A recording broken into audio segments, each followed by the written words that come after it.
आमच्या बहिणीसाठी आमच्या भावानं पार्सल काय वाट लावलाय बघा. एका डब्यामध्ये फक्त खाराच्या 4 पुडी देऊन वाट लावला. हिंग 4 पुडी का खाना बहुत अच्छा होता है. आय मिस यू मम्मा. जय भीम. आणि खाली काय लिहून आहे का ते, माझं नशीब लय खराब आहे. त्या पेट्या ह्याची लाईफ बघून आमची लाईफ पाठवली. आम्ही पण हॉस्टेलमध्ये असंच राहायचं. हॉस्टेलमधलं सगळ्यात कठीण काम असते स्वतःचा चप्पल हुडकून लिहणं आणि पायात घालणे. हो का, एवढं मंदिरामध्ये बाहेर जशी चपलायची ढीग लागून असते तसं आहे. Hello friends, welcome back to my YouTube channel. तुम्ही सगळे कसे आहात? आय होप सगळे स्वस्त आणि मस्त असणार. ते एंडपर्यंत ब्लॉग बघत राहा, कारण मी आलोय आता आदिलाबादमध्ये गर्ल्स हॉस्टेलमध्ये. गर्ल्स हॉस्टेलची लाईफस्टाईल कशी असते तुम्हाला दाखवतो, म्हणून म्हणताय पूर्ण ब्लॉग बघा. एकदम फनी राहते तिथं पुरी बघा पुरी. आणि इथं आमची का नाही एक सिस्टर आणि मिळून उभारल्यात, त्याला दाखवतो त्याचा युनिफॉर्म कसा आहे कॉलेजचा. आता मी एका रूमासमोर उभा आहे. हाय म्हणा माझ्या ऑडियन्सला. मेरी सिस्टर को फॉलो करो, सब्सक्राइब करो. हाँ, बहुत फॉलो करो. हे बघू शकता आदिलाबादचा एरिया. हॉस्टेलवर उभा आहे आणि इथून दाखवते तुम्हाला हॉस्टेलचा एरिया आहे होता. खाली ना पेरेंट्स भेटायला आलेत पोऱ्याला, गर्ल्सला. हॉस्टेलची लाइफ कैसी होती है, थोड़ी बहुत दुख भरी कहानी होती है. ये आपको सुनाएंगे, सुनिए. क्या हम सुनाए आप. तर तुम्हाला हॉस्टेलमध्ये राहून कसं वाटते?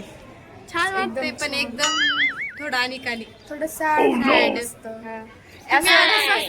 थोडं मस्त. हिला ना सेंट्रल जेलमध्ये टाकल्यासारखं असते. एक बार हे ना हॉस्टेलमध्ये आल्या की हिला बाहेर जायची एंट्री नसते, एकदम गेट बंद. फक्त सेंटर जेल म्हणलं तर जमतंय. एकदम सेंट्रल जेल सारखं असतंय. हिला बाहेर निघू देना आणि फोन तरी अजिबात यूज करू देना. आणि काय सांगा की तुमची लाईफ कशी आहे सांगा. बडी आहे का? अगं घरी धुणं भांडे करण्यापेक्षा हे बेटर आहे की आम्हाला घरी किती काम करावं लागते. काय सांगा.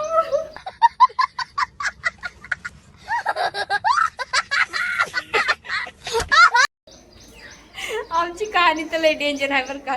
आमची स्टोरी ह्याचं बरं आहे, मस्त उठलं की आंघोळ करायचं, स्टडी करायचं, एक्सरसाइज आणि 3 प्रकाराचे जेवण. असे महाराणीसारखं खाली प्लेट घेऊन जायचं, जेवायचं.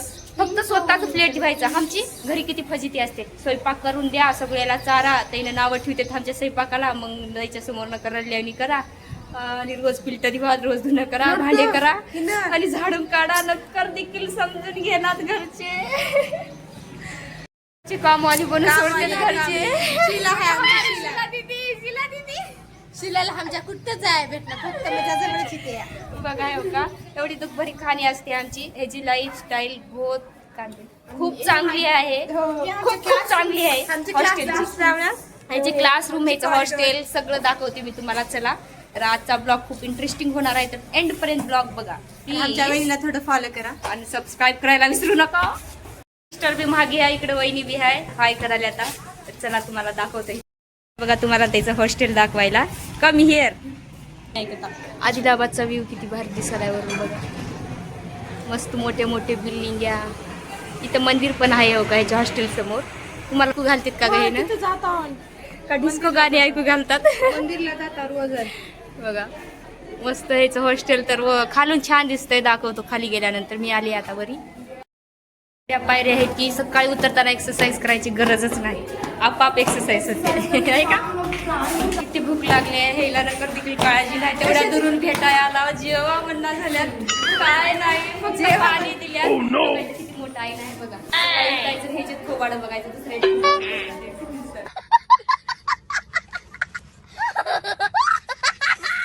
आम्ही बसलो जेवण करायला. जेवणामध्ये आहे वरण, भेंडराची भाजी, भात. आता घरी तर मुली या भेंडराच्या भाजीला हात पण लावत नाहीत, पण हॉस्टेलमध्ये सगळंच चलतं. आणि हॉस्टेलचं रोज एकच खाऊन कंटाळतात, म्हणून आम्ही घरून यांच्यासाठी चपात्या आणि शेंगदाण्याची मिरची वाटून आणलो. हॉस्टेलमधल्या मुलीला ना शेंगदाण्याची मिरची तर खूपच आवडतं. खूप आपुलकीनं खातात, कारण हॉस्टेलमध्ये सगळं भेटत नाही म्हणून. मस्त आम्ही सगळ्यांना बसून जेवण केले. तुमच्या हॉस्टेलमध्ये TV बी आहे, बोर्ड आहे. बोर्डावर काय काय लिहून आहे, काय लिहून आहे वाचा बरं एक बार. हाथ का खाना बड़ा अच्छा लगता है. माँ के हाथ का खाना बहुत अच्छा होता है. आय मिस यू मम्मा. जय भीम. आणि खाली काय लिहून आहे का ते, माझं नशीब लय खराब आहे.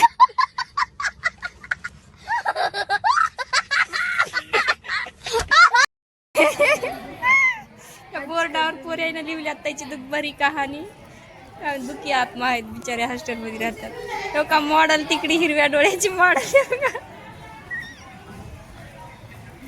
बायडी बायडी सगळ्याचं नाव छकुली. छकुली हाय छकुली हाय हाय म्हणाला ग.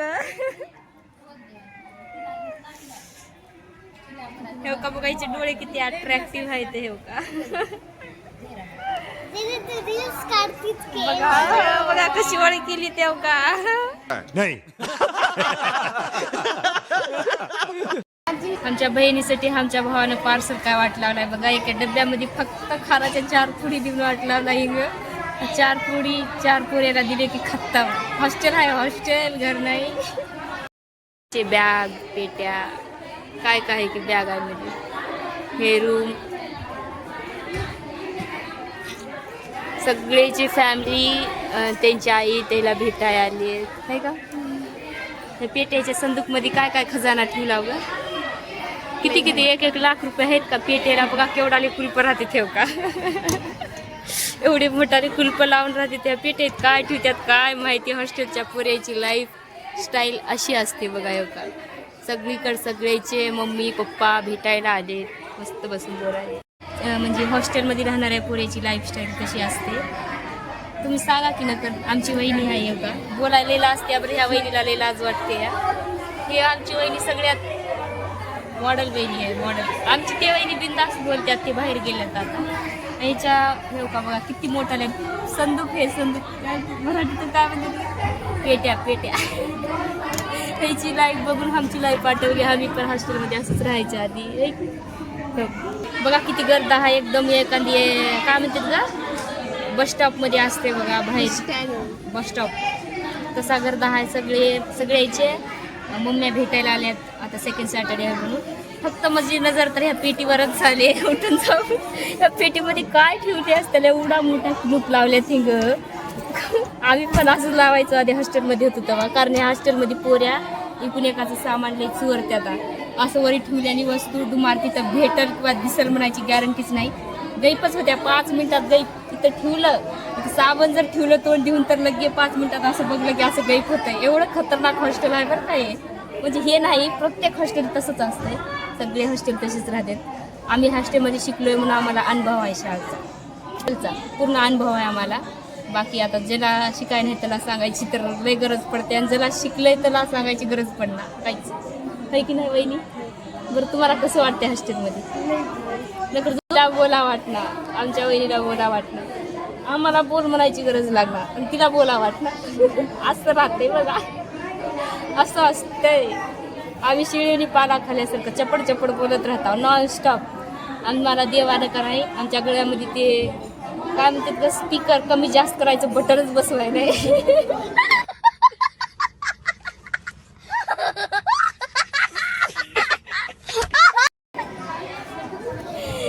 बटनच बसवाय नाही.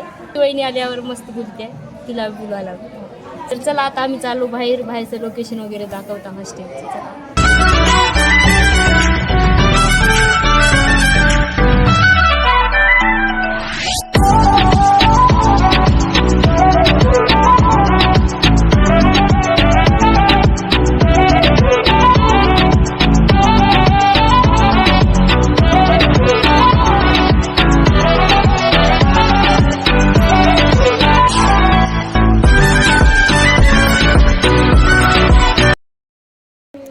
हॉस्टेलचा मेन गेट खाली येऊन उभा राहिलं 1-1 तास उभा राहिलं तर बी मध्ये एंट्री दिनात बरं का. सेकंड सॅटर्डे म्हणून एवढी भीड आहे गाड्याची. पेरेंट्सची यायची भेटायची. आणि इकडं मस्त पाण्याची गटर आहे का तिकडे समोर दिसाय का. गंदगी हे जे हॉस्टेलच्या समोर एवढी गंदगी आहे का. पुरं घाण पाणी तिथं जमा झाले. हॉस्टेलमधलं सगळ्यात कठीण काम असते स्वतःचा चप्पल हुडकून लिवणं आणि पायात घालणे हो का. एवढं मंदिरामध्ये बाहेर जशी चपलायची ढीग लागून असते तसं आहे. कुणी बी या कुणाचा बी लिहून बाथरूमला जाऊन या तिथं कुणीच लक्ष ठेवणार नाही. चा भेटायचा टाइम झाला वर हेला टाटा बाय करून आम्ही हॉस्टेलच्या बाहेर आलो. ते वरून आम्हाला पाहत होत्या, वरून टाटा बाय करत होत्या, दिसत पण नव्हत्या. पण त्याला मी बाहेर खालून झूम करून दाखवत आहे, तुम्हाला बघू शकता. हॉस्टेल तर खूपच भारी आहे आणि खूप छान आहे. आता आम्ही जोपर्यंत ऑटोमध्ये बसून जाणार नाही तोपर्यंत ती रूमात जाणार नाही. वरून आम्हाला पाहतच होते. आम्ही ऑटोचा वाट बघत बसलो होतो बाहेर, पण ऑटो काय येतच नव्हता. मग ऑटोमध्ये बसून आम्ही निघालो बस स्टॉपकडे, कारण आमची बस तर मिस झाली. आम्ही ऑटोमध्ये आलतो तर आता ऑटोतच घरला जाणार, कारण आमच्या गावचा ऑटो होता. म्हणून आम्ही बिनफिकीर दिवसभर त्यांच्यापाशी मस्त गप्पा मारत बसलो होतो. ऑटोमधून आदिलाबादचा व्ह्यू खूपच भारी दिसत होता. थोडं पाणी पडलं असतं तर अनेक मजा आली असती व्हिडिओ शूट करायला. आता मी घेऊन जात आहे मामीला एका मार्केटला. गेल्या महिन्यामध्ये ब्रेसेस टायटनिंगला आलतो तो आम्ही त्या मार्केटला गेलतो. मामीला सांगलो त्या मार्केटबद्दल, तर मला पण घेऊन जा एकदा दाखवा तर म्हणून म्हणत होत्या. तर मी आता चाललोय आमच्या मामीला घेऊन त्या मार्केटमध्ये. मला तर अजिबात जायची इच्छा नाही. ह्या मार्केटमध्ये एंट्री केल्या मामीने हे सगळं सामान बघून शॉक झाल्या. म्हणत होत्या खूपच भारी आहे, पण आपल्यापाशी एवढे भारी पैसे नाही आहेत.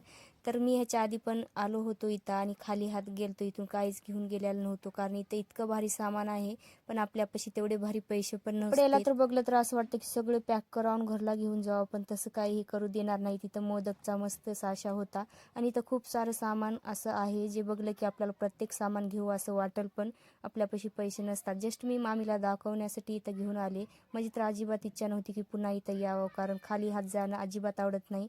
आणि इथं सगळ्या प्रकाराचे आचार पण होते ठेवून. मामी बघत होत्या कोणता आचार घ्यावं काय नाही, तर कन्फ्यूज झालत्या. खूप सारे आचार होते आणि इथं खूप काय असं घेण्यासारखं होतं, पण आमच्या मामी खूप कन्फ्यूज झालते की घ्यावं तर काय घ्यावं, कारण मुलीपाशी जाऊन पैसे पूर्ण खर्च करून आलते. ते त्याला खर्चाला त्याचे सामान वगैरे घेऊन दिल त्या. खाली हात आलतो आम्ही जस्ट हे बघण्यासाठी. मी तर आलो नव्हतो, मामीला दाखवण्यासाठी आलतो. इथं मस्त लेकरांचे खिलोने होते लाकडाचे करून, लाटणे वगैरे बघत होती मामी चपात्याला करायला घ्यावं का असं म्हणून. आणि इथं छोट्या छोट्या सायकली आणि छोट्या छोट्या गाड्या पण होत्या लाकडाच्या. मार्केटमध्ये जितकं फिरून बघल तितकं कमीच आहे, कारण आपल्यापाशी पैसे नसतात. इथं मग छोटीशी बाज पण होती.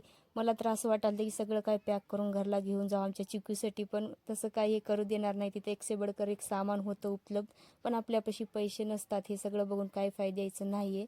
मी आधीच म्हणलं होतं मामीला की मी येणार नाही, कारण तिथून येताना मला खूप वाईट वाटतं. आपण काहीच घेत नाही, इथलं सामान खूप महाग असतं आणि आपल्यापाशी तेवढे पैसे पण नसतात. मामी मी नाही येत असं म्हणलं होतं, पण मामीने म्हणली एकदा मला दाखवा ते मार्केट, चला म्हणली. इथं मस्त महाराणीसारखे नेकलेस पण होते. मामीनं म्हणली दरबारनं खाली हात जाऊ नये, काहीतरी घ्या म्हणली. तर मग आम्ही आलो मग कानातले झुमके घेण्यासाठी. इथं मला एक झुमके आवडले होते, पण ते काय तेवढे जास्त चांगले वाटले नाही, खूप मोठे होते. म्हणून मी छोटे घेण्यासाठी हातामध्ये घेतलो. माझा जस्ट तिथं हात लागला तर ते माणसानं मला खूप शिवा दिलं. जानबूझ के उंगली कर रही हो क्या ऐसा बोला. मैंने बोला सॉरी अंकल, जानबूझ के नहीं किया म्हणलो आणि बाहेर आलो. रस्त्यावर आम्हाला दिसली भेळ. आता खूपच भूक लागली होती फिरून फिरून, चला म्हणलं खाऊ ती भेळ. 10-10 रुपयाची आम्ही मामीनं आणि मी भेळ घेतली. कोणतंही काम छोटं या मोठं नसतं, पोटासाठी काही करावं लागतं. ह्या काकाजीला बघितल्यानंतर समजले. एका ठिकाणी बसून मी आणि मामीनं भेळ खाली. मग मामीला एका मंदिरात घेऊन आले. चला म्हणलं आदिलाबादमधलं तुम्हाला मंदिर पण दाखवते, देवाचं दर्शन पण करू घालते म्हणून एका मंदिरात. मामी म्हणत होत्या की तुमच्यासोबत आलो म्हणून मला इथलं खूप काय बघायला भेटलं. मी म्हणलं की मला आदिलाबादमधलं काहीच माहीत नाही, पण जेवढं काय माहिती आहे तुम्हाला मी मजान जितकं होईल तितकं दाखवले. आणि हा मंदिर बाहेरून तेवढा सुंदर दिसत नाही, पण आतमधून तेवढा सुंदर आहे. मस्त मूर्ती आहेत देवाच्या मध्ये, आणि सगळ्यात जास्त तर मला साईबाबाची मूर्ती आवडली. मी पण मस्त पाया पडून घेतलो. आमचा ऑटो थोडा बाहेर गेलता म्हणून आम्हाला मंदिराचं दर्शन झालं. मग निघालो आम्ही घराकडे. फायनली मी घरी पोहोचलोय आणि ह्या ब्लॉगला मला कालच एंड करायचं होतं, पण नाही करू शकले. आम्हाला घरी यायला संध्याकाळचे 9 वाजले होते, म्हणून हा ब्लॉगला मी आज एंड करत आहे. तिथं हॉस्टेलमध्ये गेल्यानंतर मला खूप भारी वाटलं, इतकं भारी वाटलं की म्हणजे खूपच भारी वाटलं. आय होप तुम्हाला पण माझा ब्लॉग आवडला असेल तर आमच्या यूट्यूब चॅनलला सबस्क्राईब करा. तुमच्यासाठी असे चांगले चांगले ब्लॉग्स मी घेऊन येत राहील. असंच सपोर्ट करत राहतो. चला भेटूया नेक्स्ट ब्लॉगमध्ये. बाय.